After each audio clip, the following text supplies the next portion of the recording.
क्या आप जानते हैं, आपके भीतर एक ऐसी प्रचंड गुप्त शक्ति सोई हुई है जिसे यदि जगा दिया जाए तो आप अलौकिक सामर्थ्य और अकल्पनीय सिद्धियों के स्वामी बन सकते हैं। त्रिकाल ज्ञान, दिव्य दृष्टि, संकल्प मात्र से इच्छा पूर्ति, यहां तक कि प्रकृति के तत्वों पर नियंत्रण, यह उस परम शक्ति के जागरण का परिणाम है जिसे हमारे महान ऋषियों ने कुंडलिनी कहा है। यह प्रचंड ऊर्जा आपके मेरुदंड के मूल में सर्पणी की भांति कुंडली मारे बैठी है। इसे जागृत कर मेरुदंड में स्थित दिव्य ऊर्जा केंद्रों यानी चक्रों का भेदन करने का विज्ञान ही कुंडलिनी साधना है। इस वीडियो में हम स्वयं परमहंस योगानंद जी के दिखाए मार्ग पर चलते हुए कुंडलिनी के इस गुप्त विज्ञान के दर परत रहस्य खोलेंगे। हम मेरुदंड में स्थित उन 7 जादुई ऊर्जा द्वारों, 7 अलौकिक चक्रों की अद्भुत दुनिया में गहराई से उतरेंगे। आप जानेंगे कि कैसे हर एक चक्र के जागरण से वे आश्चर्यजनक सिद्धियां और सामर्थ्य प्रकट होते हैं। ऐसी दिव्य क्षमताएं जो एक साधारण मनुष्य को भी आत्मसिद्ध योगी के असाधारण शिखर तक पहुंचा सकती हैं। तो चलिए अपने ही भीतर छिपे इस अनंत ब्रह्मांड की रोमांचक खोज यात्रा पर हम साथ निकलते हैं। परमहंस योगानंद जी बताते हैं, चक्र एक संस्कृत का शब्द है जिसका अर्थ है पहिया या वृत्त। यह चक्र सूक्ष्म शरीर में वे दिव्य संगम स्थल हैं। वे ऊर्जा के घूमते हुए भंवर हैं, जहां प्राण हमारी जीवन शक्ति केंद्रित और रूपांतरित होती है। यह आपके मेरुदंड और मस्तिष्क में स्थित जीवन और चेतना के साथ प्रमुख गुप्त केंद्र हैं, जो आपके स्थूल और सूक्ष्म शरीरों को जीवंत करते हैं। यह ऊर्जा केंद्र आपके भौतिक शरीर, मन और आपकी आत्मा के मध्य सेतु का कार्य करते हैं, और इनका संतुलन ही आपके संपूर्ण स्वास्थ्य और आध्यात्मिक प्रगति का आधार है। स्वामी जी आगे कहते हैं, हमारे भीतर अनेकों चक्र हैं, पर 7 को प्रमुख माना गया है, जो मेरुदंड के आधार से लेकर मस्तिष्क के शीर्ष तक एक सीधी रेखा में स्थित हैं। ये हैं मूलाधार, स्वाधिष्ठान, मणिपुर, अनाहत, विशुद्धि, आज्ञा और सहस्रार। ये 7 केंद्र ईश्वर द्वारा नियोजित निकास द्वार या ट्रैप डोर्स हैं, जिनके माध्यम से आत्मा इस शरीर में उतरी है और जिनके माध्यम से उसे ध्यान की प्रक्रिया द्वारा पुनः आरोहण करना होगा। इसी मूलाधार चक्र में मेरुदंड के आधार पर वह महान कुंडलिनी शक्ति एक सर्पिल दिव्य ऊर्जा के रूप में सुप्त अवस्था में विराजमान है। यही आदि पराशक्ति है। जब यह शक्ति अज्ञान में सोई रहती है तो इसकी धारा नीचे और बाहर की ओर बहती है, इंद्रियों का पोषण करती है और अतृप्त इच्छाओं को जन्म देती है। परंतु जब योग और ध्यान की वैज्ञानिक प्रविधियों, विशेषकर क्रिया योग द्वारा इस सुप्त ऊर्जा को जागृत किया जाता है, तो यह ऊर्ध्वमुखी होकर सुषुम्ना नाड़ी, जो मेरुदंड के भीतर केंद्रीय दिव्य राजमार्ग है, से ऊपर उठती है। यह एक एक करके इन चक्रों का भेदन करती हुई सहस्त्रार चक्र तक पहुंचती है, जहां इसका शिव परम चेतना से मिलन होता है। यही आत्म साक्षात्कार और मुक्ति का, ईश्वर से पुनर्मिलन का सच्चा मार्ग है। इन 7 खुले या जागृत चक्रों के माध्यम से सचेत रूप से ऊपर उठते हुए आत्मा अनंत की ओर जाने वाले राजमार्ग पर यात्रा करती है। वही सच्चा मार्ग जिससे आत्मा को ईश्वर के साथ फिर से जुड़ने के लिए अपने मार्ग पर वापस जाना चाहिए। यही कुंडलिनी साधना है, और इसी यात्रा में अलौकिक सामर्थ्य और सिद्धियां स्वतः ही साधक को प्राप्त होती हैं। जैसे प्रकाश के आने पर अंधकार स्वतः ही मिट जाता है। आगे हम इन दिव्य चक्रों के स्वरूप, उनके जागरण से प्राप्त होने वाले सामर्थ्य और सिद्धियों पर विस्तार से चर्चा करेंगे। हम जानेंगे कि कैसे क्रिया योग का विज्ञान इस कुंडलिनी महाशक्ति को जागृत कर हमें ईश्वर अनुभूति के राजमार्ग पर ले जाता है। मूलाधार चक्र, परमहंस योगानंद जी बताते हैं, मूलाधार चक्र हमारे 7 प्रमुख चक्रों में पहला और सबसे आधारभूत चक्र है। हमारी आध्यात्मिक यात्रा का प्रथम सोपान, इसका नाम ही इसके महत्व को दर्शाता है। मूल अर्थात जड़ और आधार अर्थात नींव।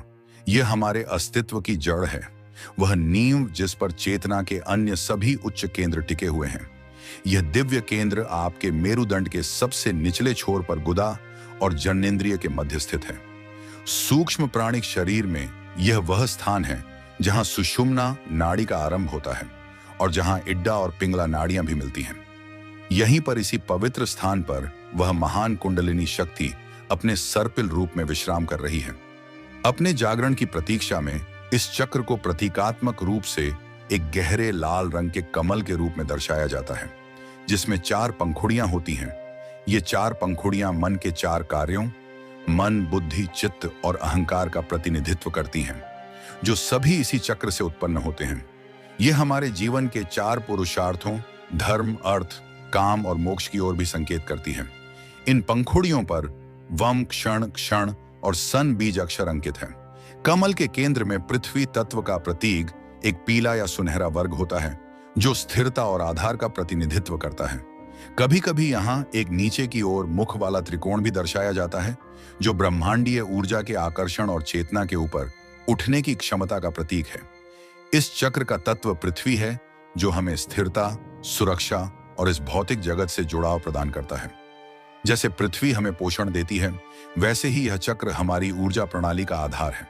इसका बीज मंत्र लम है, जिसके पवित्र कंपन से इस केंद्र की ऊर्जा को जागृत करने में सहायता मिलती है। इस चक्र का प्रतीक पशु 7 सूंड वाला हाथी है, जो शक्ति, बुद्धि और स्थिरता का प्रतीक है। मूलाधार चक्र हमारे अस्तित्व के कई मूलभूत पहलुओं जैसे भोजन, नींद, आत्म संरक्षण और प्रजनन की मूल वृत्तियों को नियंत्रित करता है। यह हमारे अचेतन मन से भी गहरा संबंध रखता है, जहां हमारे पिछले जन्मों के कर्म और अनुभव संग्रहित होते हैं। इसी कारण यह पशु और मानव चेतना के बीच की सीमा भी निर्धारित करता है। परंतु इसे केवल पाश्विक वृत्तियों का केंद्र समझ लेना भूल होगी। यह आत्मनियंत्रण की प्रथम सीढ़ी है। जब तक इस नींव को सुदृढ़ नहीं किया जाता, जब तक हम इन मूल वृत्तियों और कर्म संस्कारों पर विजय प्राप्त कर स्थिरता और संतुलन स्थापित नहीं करते, तब तक कुंडलिनी का ऊर्ध्व गमन सुरक्षित और स्थायी नहीं हो सकता। भगवान गणेश, जो विघ्नहर्ता हैं, उन्हें अक्सर इसी चक्र का देवता माना जाता है, क्योंकि आध्यात्मिक पथ के आरंभ में आने वाली बाधाओं को दूर करने के लिए उनकी कृपा आवश्यक है। इस चक्र को साध कर इस पर नियंत्रण पाकर ही हम उन अलौकिक सामर्थ्य और सिद्धियों के द्वार खोल सकते हैं, जो कुंडलिनी जागरण के साथ प्रकट होती हैं। यह साधना हमें जड़ता से चैतन्यता की ओर, भय से निर्भयता की ओर ले जाने वाला पहला किंतु सबसे महत्वपूर्ण कदम है। मूलाधार चक्र का जागरण व इससे प्राप्त सामर्थ्य और सिद्धियां परमहंस योगानंद जी कहते हैं। जब साधक गुरु कृपा और ईश्वर प्रणिधान के साथ अपने मूलाधार चक्र को साधने का प्रयास करता है, तब कुंडलिनी जागरण की महान यात्रा का शुभारंभ होता है। यह नींव का पत्थर है, जिसे जागृत और स्थिर किए बिना चेतना के उच्चतर लोकों में प्रवेश करना कठिन और अस्थिर हो सकता है। इस केंद्र का जागरण ही हमारे भीतर छिपी हुई निर्भयता और आंतरिक शक्तियों के अनावरण का प्रारंभ है।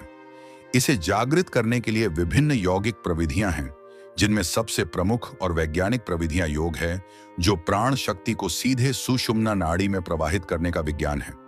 इसके साथ ही मूलाधार के स्थान पर ध्यान केंद्रित करना, लंब बीज मंत्र का शुद्ध उच्चारण के साथ जाप करना, विशेष प्राणायाम और कुछ योगासन जैसे मूल बंध और अश्विनी मुद्रा का अभ्यास अत्यंत सहायक होते हैं। परंतु स्मरण रहे, यह साधना अनुभवी गुरु के मार्गदर्शन में ही करनी चाहिए, क्योंकि यह अत्यंत शक्तिशाली ऊर्जाओं का क्षेत्र है।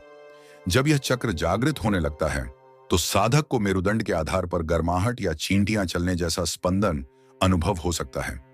कभी कभी मूल बंध या अश्विनी मुद्रा अनायास ही लगने लगती है।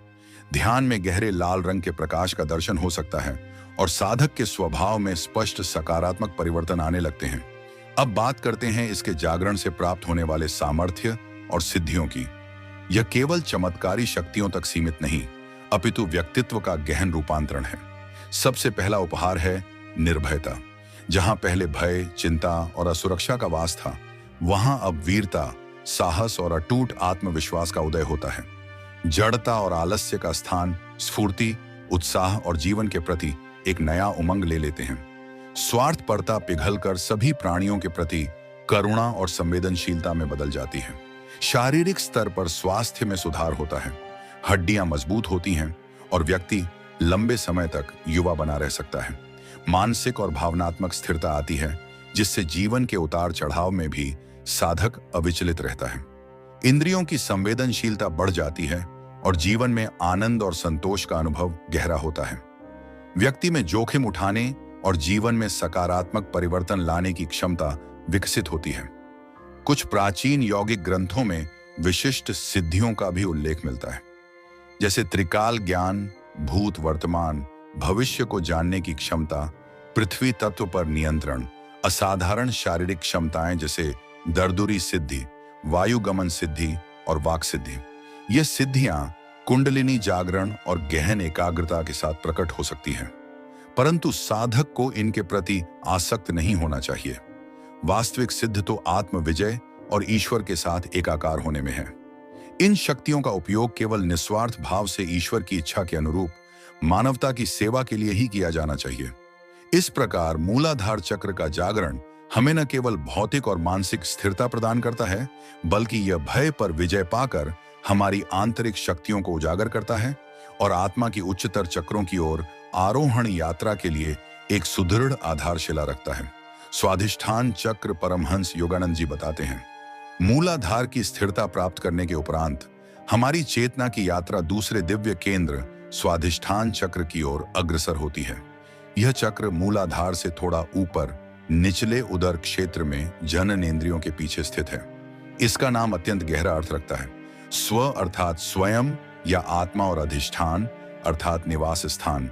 तो स्वाधिष्ठान का अर्थ हुआ स्वयं का निवास स्थान। यहीं से हमारी चेतना पशुवत प्रवृत्तियों से ऊपर उठकर शुद्ध मानव चेतना की ओर अपनी यात्रा आरंभ करती है। इस चक्र को प्रायः 6 पंखुड़ियों वाले सिंदूरी या नारंगी रंग के कमल के रूप में चित्रित किया जाता है।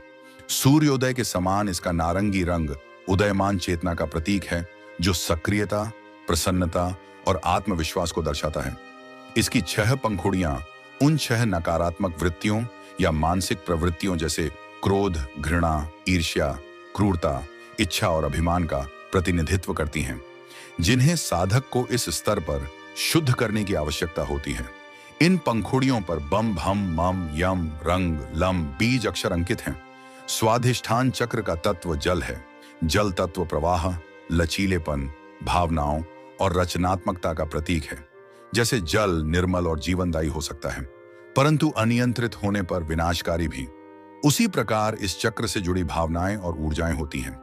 इसी चक्र के भीतर प्रायः एक अर्धचंद्र का प्रतीक भी दर्शाया जाता है, जो जल तत्व और अवचेतन मन की गहराइयों का संकेत देता है। इस चक्र का बीज मंत्र वम है।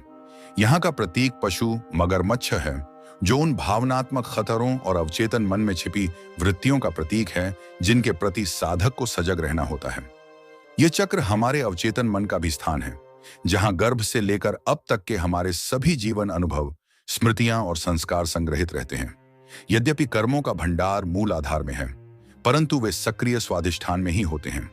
यही केंद्र हमारी रचनात्मकता का स्रोत है, चाहे वह कलात्मक अभिव्यक्ति हो, नवीन विचार हो या संतान उत्पत्ति की क्षमता। हमारी भावनाएं, जीवन का आनंद लेने की क्षमता, दूसरों के साथ मधुर संबंध स्थापित करना, यह सब इसी चक्र द्वारा नियंत्रित होता है। इसका संबंध स्वाद की इंद्रिय, जेहवा और प्रजनन प्रणाली से भी है। इस चक्र को साधना अत्यंत महत्वपूर्ण है, क्योंकि यहीं पर हमारी मूल ऊर्जा को रचनात्मक और आध्यात्मिक दिशा मिलती है। यहाँ भावनाओं के प्रवाह को समझना और संतुलित करना सीखना होता है।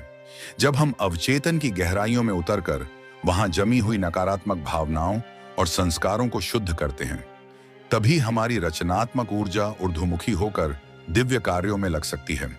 सृष्टिकर्ता ब्रह्मा और ज्ञान की देवी सरस्वती का संबंध इसी चक्र से है, जो इसकी सृजन और ज्ञान की क्षमता को दर्शाता है। इस चक्र को साधने का अर्थ है अपनी भावनात्मक और रचनात्मक शक्तियों पर नियंत्रण पाकर उन्हें दिव्यता की ओर मोड़ना, जो आगे चलकर अलौकिक सामर्थ्य और सिद्धियों के रूप में प्रकट हो सकती है।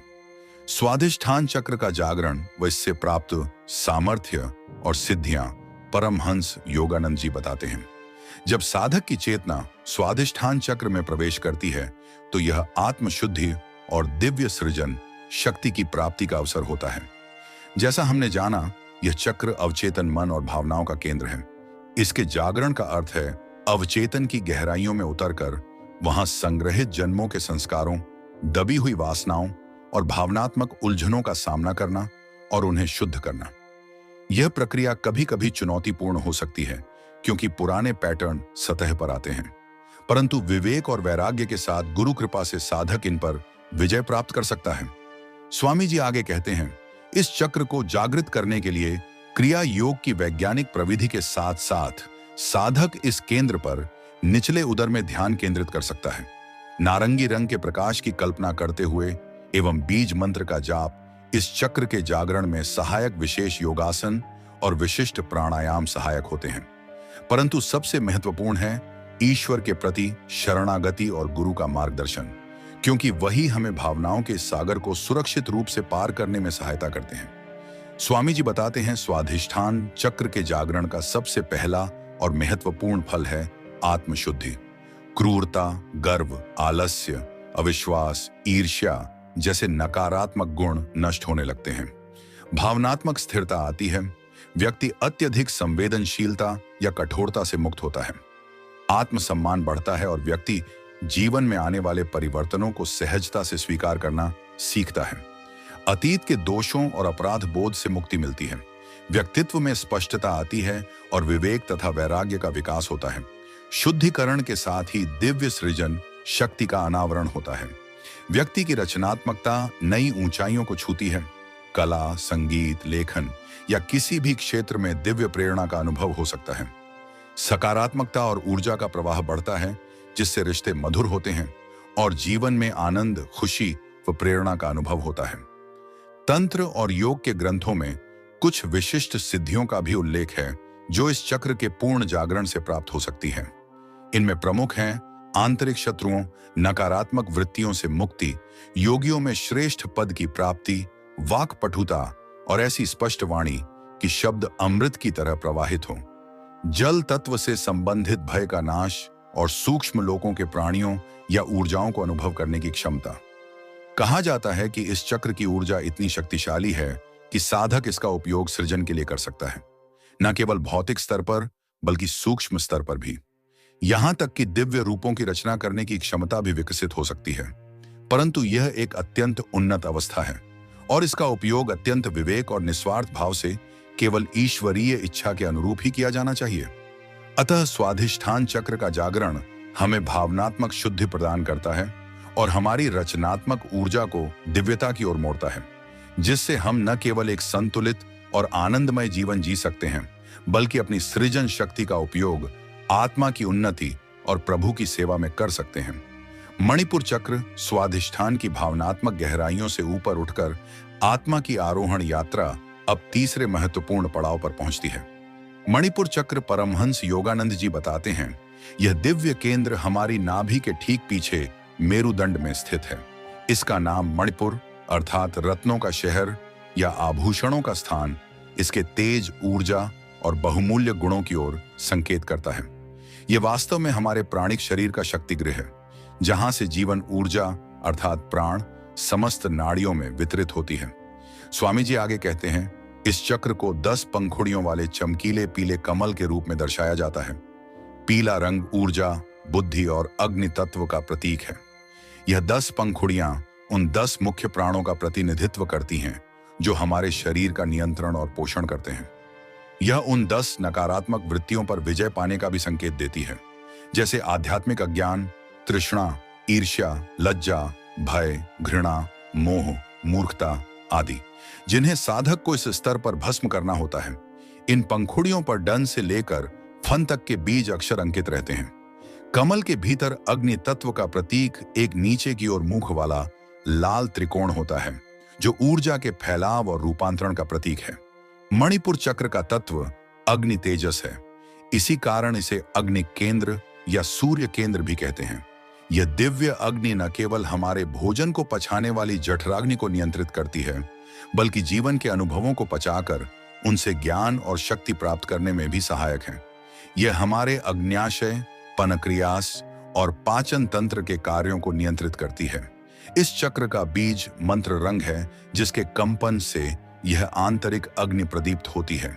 यहाँ का प्रतीक पशु मेढ़ा है, जो क्रियाशीलता, दृढ़ता और अग्नि की ऊर्ध्वगामी प्रवृत्ति का द्योतक है।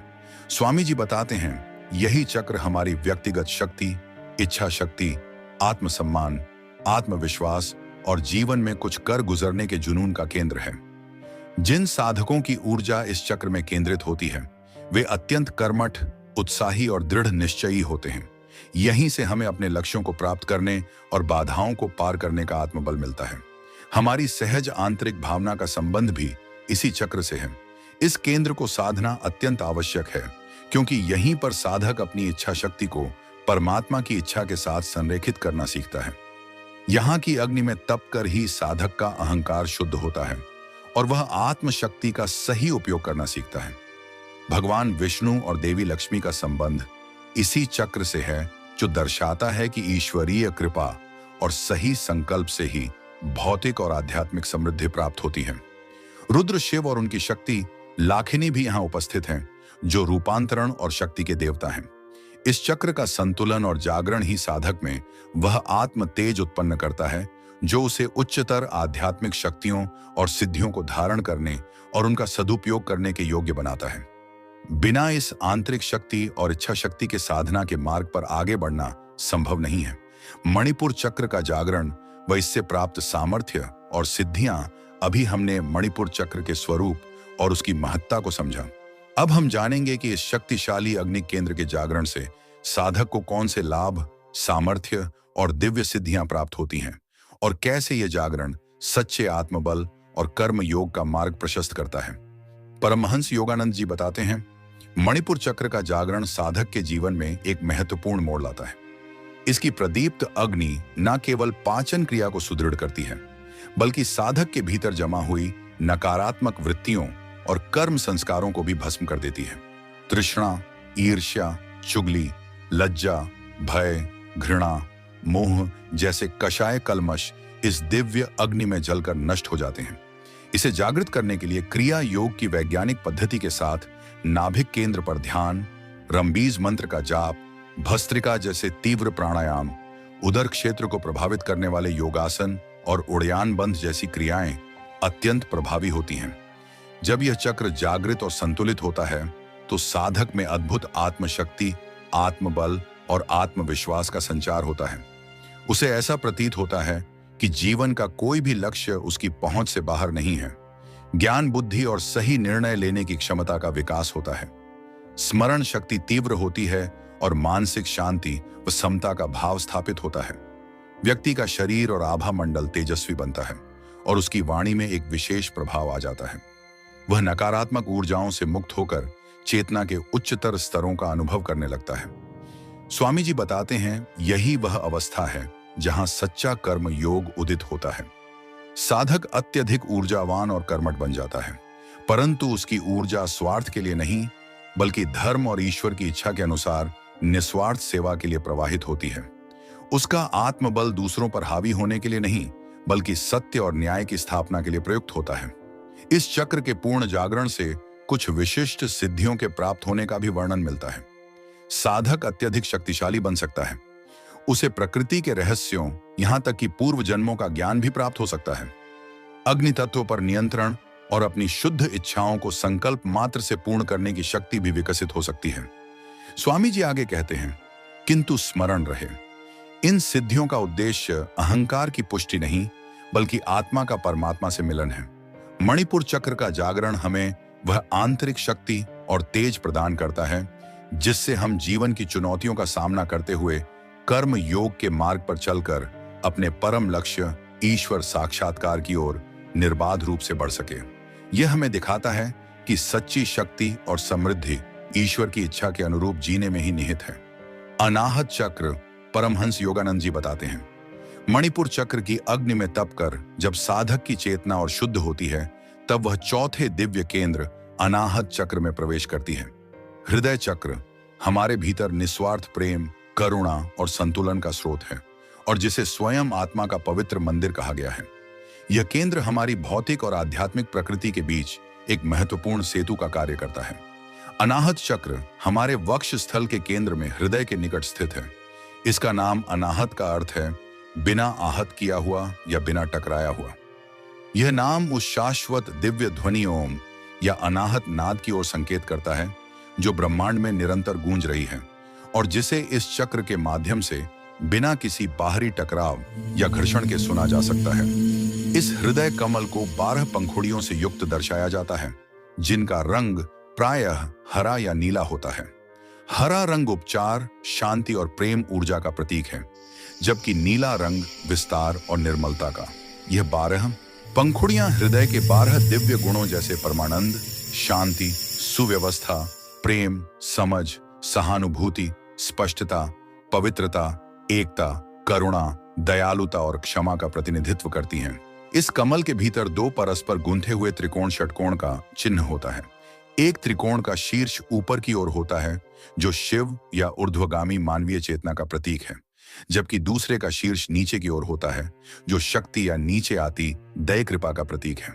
इन दोनों का मिलन ही पुरुष और प्रकृति या आध्यात्मिक और भौतिक जगत के संतुलन और एकीकरण को दर्शाता है, जो इस हृदय चक्र का मुख्य कार्य है।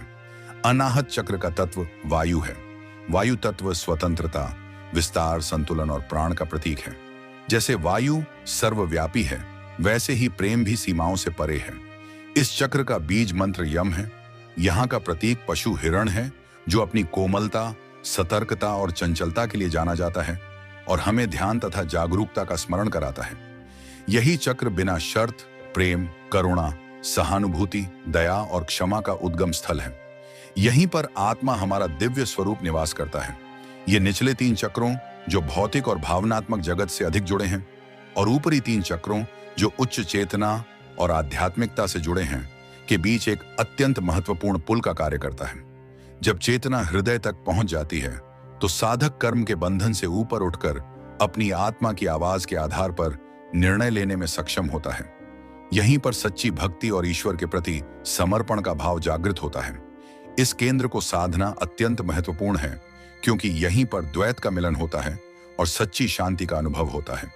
हृदय का खुलना ही उच्चतर सिद्धियों और भगवत अनुभूति का द्वार खोलता है। जब प्रेम और संतुलन स्थापित होता है, तभी साधक संकल्प शक्ति जैसी क्षमताओं को धारण करने योग्य बनता है। शिव और पार्वती का यहाँ एक होना चेतना और प्रकृति के सामंजस्य का प्रतीक है। हृदय का यह पवित्र मंदिर ही वह स्थान है जहाँ जीव और ब्रह्म के एकात्मता की नींव रखी जाती है और जहां से अलौकिक सामर्थ्य का उदय होना आरंभ होता है। अनाहत चक्र का जागरण व इससे प्राप्त सामर्थ्य और सिद्धियां। हमने अनाहत चक्र के स्वरूप को जाना, जो आत्मा का पवित्र मंदिर है। अब हम समझेंगे कि जब यह हृदय कमल खिलता है, तो साधक को कौन से दिव्य अनुभव और अलौकिक सामर्थ्य प्राप्त होते हैं। परमहंस योगानंद जी बताते हैं, अनाहत चक्र का जागरण चेतना के विस्तार और हृदय के खुलने का प्रतीक है। इसके लिए क्रिया योग की उच्चतर तकनीकें, हृदय केंद्र पर प्रेम और करुणा के साथ ध्यान, यम बीज मंत्र का जाप, ब्राह्मणी जैसे प्राणायाम, जिससे अनाहत नाद सुनने में सहायता मिलती है, और हृदय को खोलने वाले योगासन सहायक होते हैं।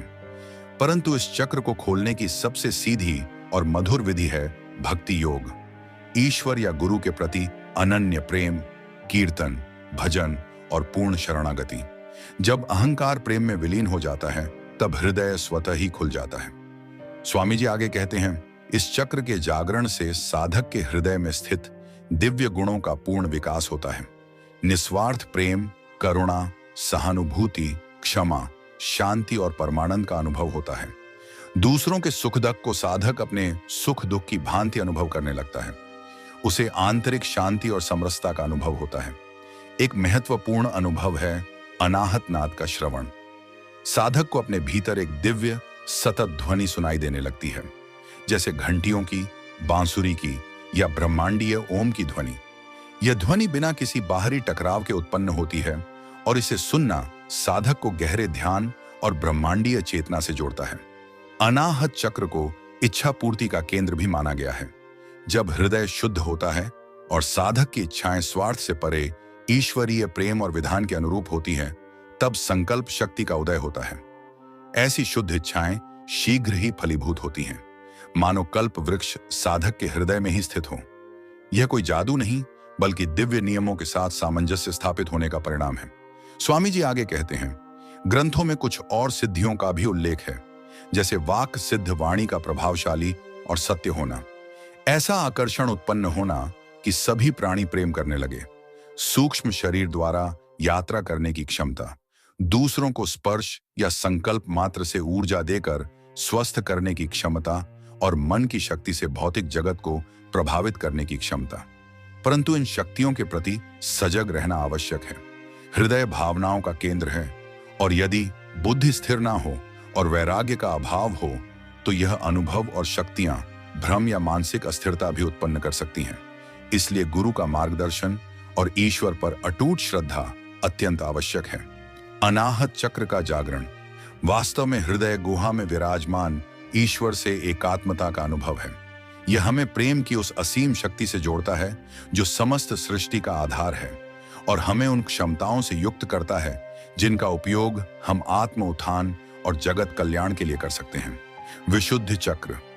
हृदय कमल में प्रेम और संतुलन का अनुभव करने के पश्चात साधक की चेतना पांचवें दिव्य केंद्र विशुद्ध चक्र की ओर आरोहण करती है। परमहंस योगानंद जी बताते हैं, विशुद्ध चक्र हमारे कंठ के कूप अर्थात गले के गड्ढे के पास या ठीक पीछे मेरुदंड में स्थित है। इसका नाम विशुद्धि या विशुद्धि का अर्थ ही है विशेष रूप से शुद्ध या शुद्धिकरण।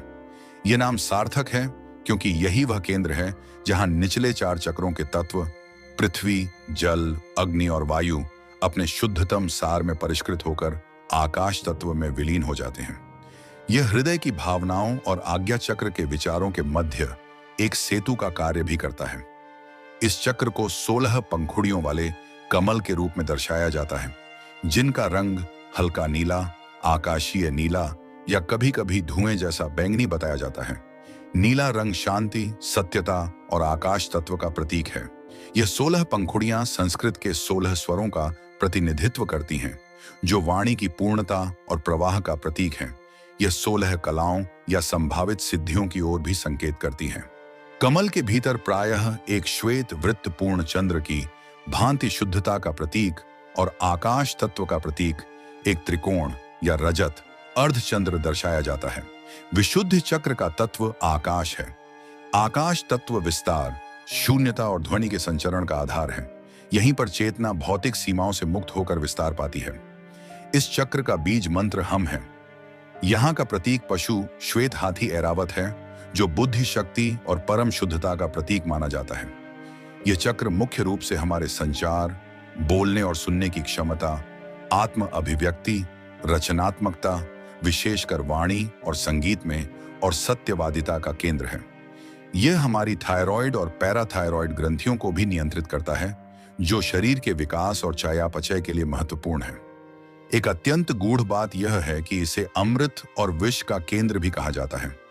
ऐसा माना जाता है कि उच्चतर केंद्रों से आने वाला दिव्य अमृत यहाँ 2 भागों में विभक्त होता है, एक जो शरीर को पोषण और अमृतत्व देता है और दूसरा जो विषैला हो सकता है। यहीं पर साधक को उच्चतर विवेक की आवश्यकता होती है ताकि वह सत्य और असत्य, दिव्य और मायावी के बीच भेद कर सके। स्वामी जी बताते हैं, इस चक्र का शोधन और जागरण अत्यंत महत्वपूर्ण है क्योंकि यहीं पर हमारी वाणी शुद्ध और शक्तिशाली बनती है। यहीं पर हम सीखते हैं कि कैसे अपने विचारों और भावनाओं को सत्यता और स्पष्टता के साथ व्यक्त करें। जब वाणी शुद्ध और सत्य से युक्त होती है, तभी उसमें दिव्यता आती है और वह दूसरों को प्रेरित करने और उत्थान करने का माध्यम बनती है। सदाशिव और उनकी शक्ति शाकिनी, जो उच्च ज्ञान और सिद्धियों की दाता हैं, तथा ज्ञान और वाणी की देवी सरस्वती का संबंध इसी चक्र से है। इस चक्र को साधने का अर्थ है अपनी अभिव्यक्ति को शुद्ध करना, आकाश तत्व की भांति विस्तार पाना और सत्य में प्रतिष्ठित होना, जो हमें अलौकिक श्रवण और वाक्य शक्ति जैसी सिद्धियों के लिए तैयार करता है।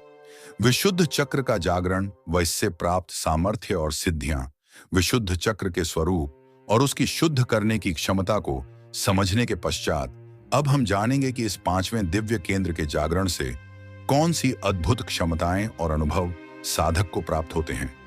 परमहंस योगानंद जी बताते हैं, जब विशुद्ध चक्र क्रिया योग, ध्यान, मंत्र, जाप, ऊंझाई जैसे प्राणायाम, जालंधर बंध और खचरी मुद्रा जैसी यौगिक क्रियाओं द्वारा जागृत होता है, तो साधक के जीवन में गहन रूपांतरण घटित होता है।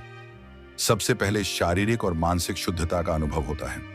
शरीर निरोगी बनता है और मन शांत, स्पष्ट और नकारात्मक विचारों से मुक्त हो जाता है। आत्मविश्वास बढ़ता है और अभिव्यक्ति अत्यंत प्रभावशाली और मधुर हो जाती है। इस चक्र के जागरण से प्राप्त होने वाली एक प्रमुख सिद्धि है वाक सिद्धि। इसका अर्थ है कि साधक जो भी बोलता है वह सत्य सिद्ध होने लगता है। उसकी वाणी में एक दिव्य शक्ति आ जाती है।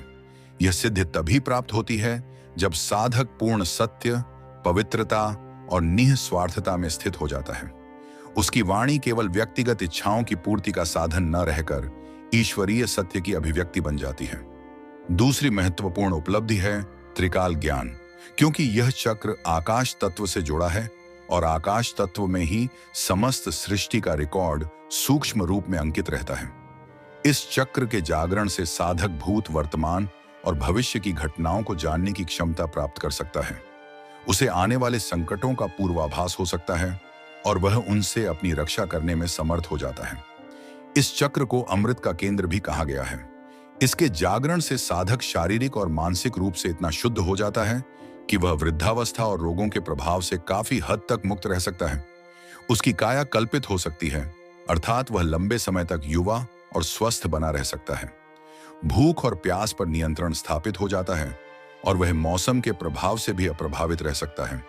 इनके अतिरिक्त शास्त्रों में 16 कलाओं और विभूतियों का ज्ञान प्राप्त होना, संगीत विद्या और शब्द ज्ञान में पारंगत होना, शास्त्रों का गहन ज्ञान प्राप्त होना और सूक्ष्म लोकों में विचरण करने की क्षमता जैसी सिद्धियों का भी उल्लेख मिलता है। स्वामी जी बताते हैं, यह समझना महत्वपूर्ण है कि यह सभी सिद्धियां विशुद्ध चक्र की पूर्ण शुद्धि और जागरण के उपरांत ही प्रकट होती हैं। यह चेतना के आकाश तत्व में विस्तार पाने और सत्य में प्रतिष्ठित होने का परिणाम है। यह सिद्धियां साधक को माया के बंधनों से मुक्त कर उसे आत्म साक्षात्कार की ओर निकट ले जाती हैं। आज्ञा चक्र विशुद्ध चक्र में चेतना के शुद्धिकरण और विस्तार के उपरांत हमारी आध्यात्मिक यात्रा छठे अत्यंत महत्वपूर्ण केंद्र आज्ञा चक्र की ओर उन्मुख होती है। अब हम भ्रिकुटी के मध्य स्थित इसी दिव्य नेत्र आज्ञा चक्र के विषय में जानेंगे।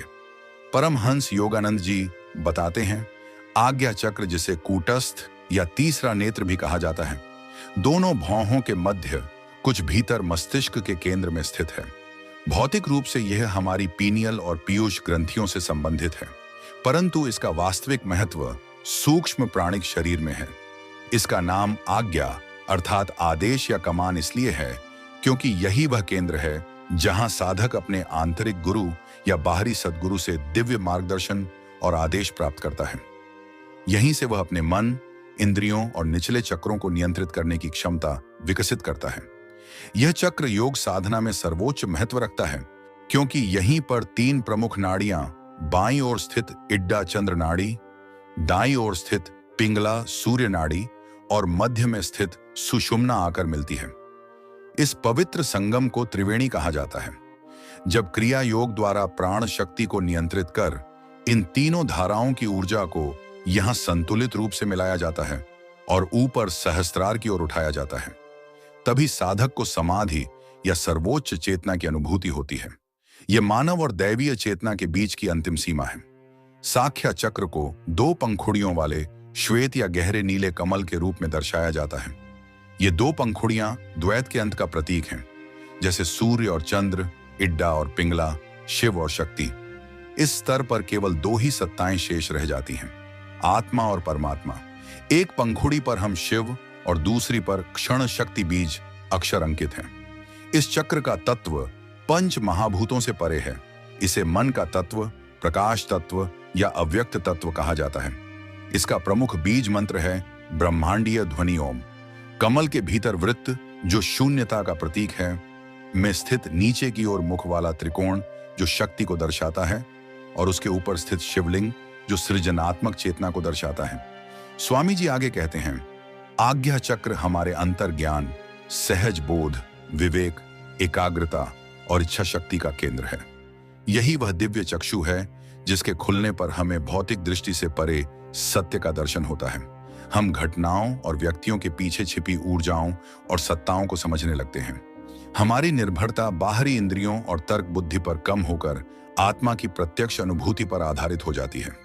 इस केंद्र का जागरण ही वास्तव में अलौकिक शक्तियों और सिद्धियों का द्वार खोलता है, क्योंकि जब साधक द्वैत से परे होकर आत्म चेतना में स्थित हो जाता है और गुरु कृपा प्राप्त करता है, तब दिव्य दृष्टि, दूर श्रवण, दूसरों के विचारों को जानना जैसी क्षमताएं आत्मा के सहज स्वभाव के रूप में प्रकट हो सकती हैं।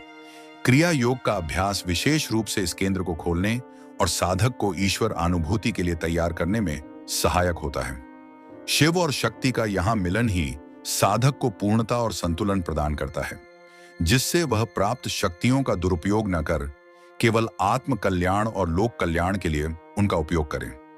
आज्ञा चक्र का जागरण व इससे प्राप्त सामर्थ्य और सिद्धियां। आज्ञा चक्र उस दिव्य नेत्र के स्वरूप को समझने के बाद अब हम जानेंगे कि जब यह आंतरिक चक्षु पूर्ण रूप से खुल जाता है तो साधक को कौन सी गहन अनुभूतियां और क्षमताएं प्राप्त होती हैं। परमहंस योगानंद जी बताते हैं, आज्ञा चक्र का जागरण कुंडलिनी साधना का एक अत्यंत उच्च लक्ष्य है। क्रिया योग